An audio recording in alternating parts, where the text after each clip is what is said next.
శ్రీ గురుభ్యో నమః. శ్రీమాత్రే నమః. మా భక్తి టీవీని ప్రోత్సహిస్తున్నటువంటి మా ప్రేక్షకులందరికీ ధన్యవాదాలు తెలియజేస్తూ 1 సెప్టెంబర్ నుంచి 7 సెప్టెంబర్ వరకు గల కాలానికి రాశి ఫలితాలు తెలియజెప్పుకుందాము. ముందుగా గ్రహస్థితులు. వృషభ రాశిలో గురుగారు, మిథునంలో కుజుడు, కర్కాటకంలో చంద్రబుధులు, సింహరాశిలో రవిగారు, అలాగే శుక్ర కేతువులు కన్యా రాశిలో, కుంభరాశిలో వక్రించిన శనిగారు, అలాగే రాహు వచ్చేసి మీనరాశిలో. ఇక వారాంతంలోకి వచ్చేటప్పటికి చంద్రుని యొక్క స్థితి తులారాశిలోకి వచ్చి ఉన్నది, బుధుని యొక్క స్థితి సింహరాశిలోకి వచ్చి ఉన్నది. ఈ 2 మార్పులే జరిగి ఉన్నాయి. అయితే గ్రహ సమ్మేళనాల యొక్క ముఖ్యాంశాలు ఏమిటి అని పరిశీలించినట్లయితే చంద్ర బుధుల యొక్క కలయిక. ఇక్కడ ఈ 2 కూడా పరస్పర వ్యతిరేకమైనటువంటి గ్రహాలు. మైథలాజికల్గా ఈ చంద్రబుధులు ఇద్దరు తండ్రి కొడుకులు అని చెప్తూ ఉంటారు. అలాగే చంద్రుడికి శత్రువులు లేరు, కానీ బుధుడికి చంద్రుడు శత్రువు. ఇక్కడ ఈ శత్రుత్వం అనేది మిత్రక్షేత్రంలో కాకుండా శత్రుక్షేత్రంలోనే జరుగుతూ ఉన్న కారణం చేత శత్రువుకే బలం ఎక్కువగా ఉంది, చంద్రుడికే బలం ఎక్కువగా ఉంది అని చెప్పి తెలియజెప్పడం జరుగుతోంది. అలాగే నీచలో ఉన్నటువంటి శుక్రుడు ప్లస్ కేతువు ప్రేమ వ్యవహారాల విషయంలో అత్యంత జాగరూకత వహించాలి అని చెప్పి తెలియచెప్పేటటువంటి గ్రహస్థితి. అలాగే వారాంతంలోకి వచ్చేటప్పటికి రవి బుధుల కలయిక బుధాదిత్య యోగంగా తెలియచెప్పడం జరుగుతోంది. సూర్య రాశిలో రవి బుధుల యొక్క కలయిక చాలా చాలా మంచిది, అద్భుతమైనటువంటి ఫలితాలు ఉంటాయి అని చెప్పి తెలియజేస్తూ ఉన్నాను. ఇక శనిగారి యొక్క దృష్టి మేషరాశి మీద పడుతూ ఉంది. అనారోగ్య సమస్యలు ఉండడానికి అవకాశం ఉంది. ఏ ఏ రాసుల వారికి ఉంటుందనేది రాసుల్లో చెప్పుకుందాము. అలాగే శనిగారి దృష్టి రవి గారి మీద ఉంది. ఇది కొంచెం రక్తానికి సంబంధించినటువంటి సమస్యలు ఉండడానికి అవకాశం ఉంది. అలాగే రాజకీయాలకు సంబంధించి కూడా కొన్ని ఇబ్బందులు కనబడుతూ ఉంటాయి. ఇక గురువు గారి యొక్క దృష్టి శుక్రకేతువుల మీద ఉంది. నీచలో ఉన్న శుక్రుని మీద అలాగే కేతువు మీద గురువుగారి యొక్క దృష్టి ఉండడం చాలా మంచిదే. అయినప్పటికీ ఇక్కడ ప్రేమ వ్యవహారాల విషయంలో అత్యంత జాగ్రత్తగా ఉండాలి అని మరొకసారి తెలియజెప్పేటటువంటి గ్రహస్థితి.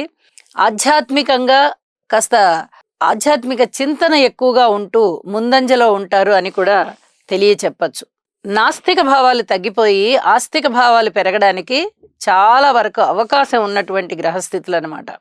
ఈ వారం విశేషమైన స్థితి ఏమిటి అంటే గ్రహాలు 1 2 3 4 5 6 7 గ్రహాలు వరస రాసుల్లో ఉన్నాయి. ఎప్పుడైతే గ్రహ మాలికా యోగం అని మనం చెప్పుకుంటూ ఉంటామో అది వరస రాసుల్లో గ్రహాలు ఉన్నప్పుడు ఏర్పడుతూ ఉంటుంది. వరసగా 4 గ్రహాలున్నా 5 గ్రహాలున్నా 6 గ్రహాలున్నా ఇది గ్రహమాలికా యోగం ఏర్పడుతుంది. అయితే దీనిలో కేతువు గారు కలవరు, రాహుకేతువులు కలవరు. ఈ వరుసలో రాహుకేతువులు ఉన్నా కూడా మనం లెక్కించాల్సిన పని లేదు. అయితే ఇక్కడ కేతువుని తీసేసినప్పటికీ కూడా 6 గ్రహాలు వరస రాసుల్లో ఉన్నాయి. ఇది 2.5 రోజు మాత్రమే సాధ్యపడుతుంది. ఎందువల్ల అంటే చంద్రుని యొక్క స్థితి 2.5 రోజు ఒక్కొక్క రాశిలో ఉంటుంది కాబట్టి ఈ స్థితి గ్రహమాలికా యోగం కూడా అన్ని రాసుల వారికి మంచి ఫలితాన్ని ఇస్తుందని తెలియజేస్తూ ఉన్నాను. వారాంతానికి వెళ్ళేటప్పటికీ చంద్రుడు తులారాశిలో ఉన్నారు.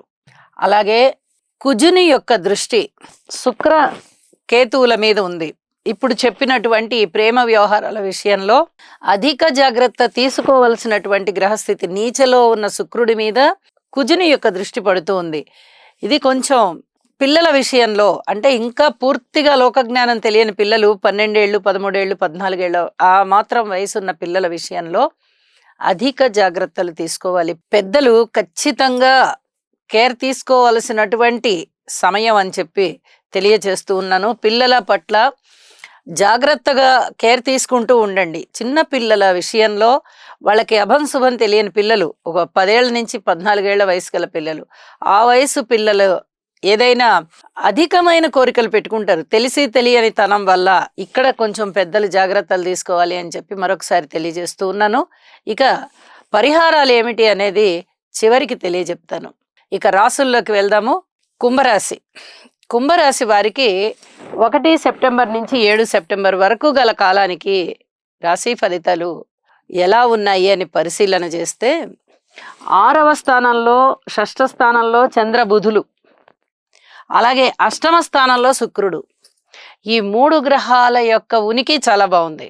అయితే ప్రధాన గోచారాన్ని నిర్ణయింపజేసేటటువంటి గ్రహాలు ఏవైతే శనిగారు కానీ, గురువుగారు కానీ, రాహువు కానీ, కేతువు కానీ ఉన్నారో వాటి యొక్క బలాలు ఇక్కడ లేవు.